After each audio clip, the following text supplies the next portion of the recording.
नमस्कार पेरेंट्स। मैंने इसके पहले 2 वीडियो बनाए हैं।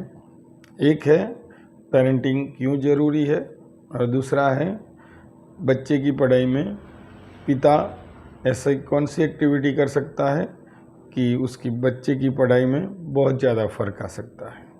अगर आपने नहीं देखे हैं तो आप ज़रूर देखिएगा। और आज का वीडियो है माता के लिए ऐसी कौन सी एक्टिविटी है जिससे उससे बच्चे की पढ़ाई में सपोर्ट मिल सकता है। माँ अगर जीजाबाई जैसी है तो बच्चा शिवाजी ज़रूर बन सकता है। बहुत सारे ऐसे एग्जाम्पल्स हैं, लेकिन वो सारी मोटिवेशन की बातें मैं आज नहीं करने जा रहा हूँ। मैं माँ को कुछ टिप्स देने जा रहा हूँ। सबसे पहली बात, माँ को क्या करना है। माँ को बच्चा जैसे ही स्कूल से आता है तो उस रिलैक्स हो जाए, उसके बाद उसके साथ बैठना है। उसकी नोटबुक्स जो है वो सारी देखनी है और उन नोटबुक्स में कौन से सब्जेक्ट में क्या क्या होमवर्क दिया है और कौन सी नोटबुक में कौन से सब्जेक्ट में क्या क्या क्लास वर्क लिखवाया है। तो उसकी क्लास वर्क की नोटबुक देखनी है।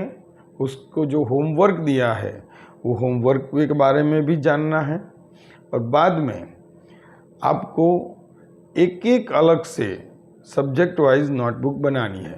अगर इतनी सारी नोटबुक्स नहीं बना सकते तो मेन सब्जेक्ट की अलग से नोटबुक अवश्य बनानी है।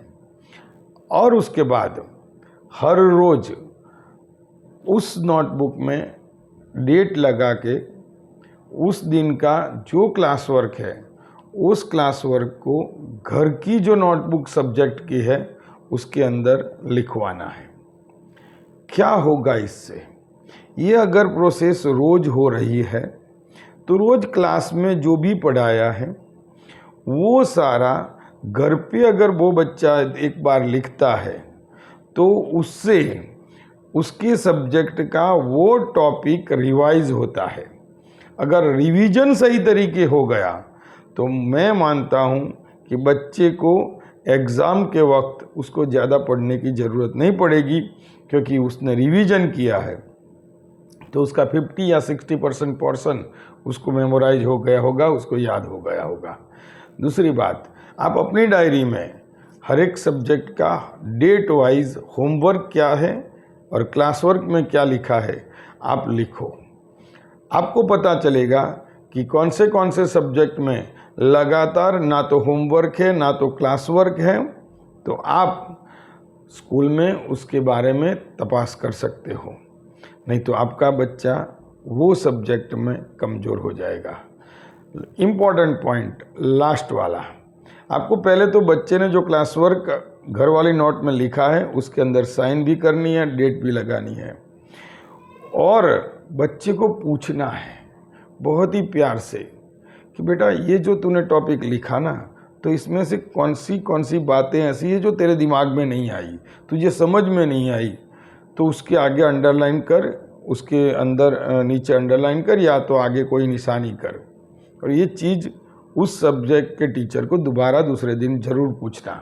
उसको मोटिवेट करो कि वो कुछ पूछे, क्योंकि जब तक बच्चा टीचर के साथ कम्युनिकेट नहीं करेगा, बातचीत नहीं करेगा, सवाल नहीं करेगा, जो समझ में नहीं आया वो नहीं पूछेगा, तो वो बच्चा उस सब्जेक्ट में आगे कुछ भी समझ नहीं पाएगा।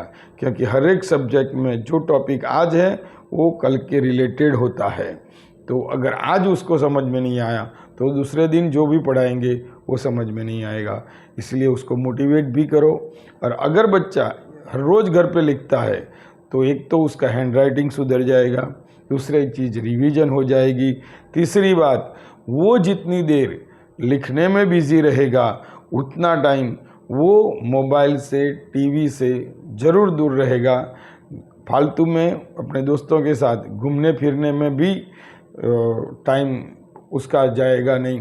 तो आप ये एक्टिविटी ज़रूर करिएगा और इसका आउटपुट आपको ज़रूर सही मिलेगा। और अगर आपको मेरी बातें सही लगे तो अपने दोस्तों के साथ शेयर करना, उनका भी कुछ न कुछ भला होगा और सब्सक्राइब ज़रूर करना। आपको जो सही लगे वो कमेंट भी करना। अगर मुझे कुछ इसमें सुधार करना होगा तो मैं ज़रूर आपका जो भी सुझाव है उसको एक्सेप्ट करूँगा। जय हिंद, जय भारत।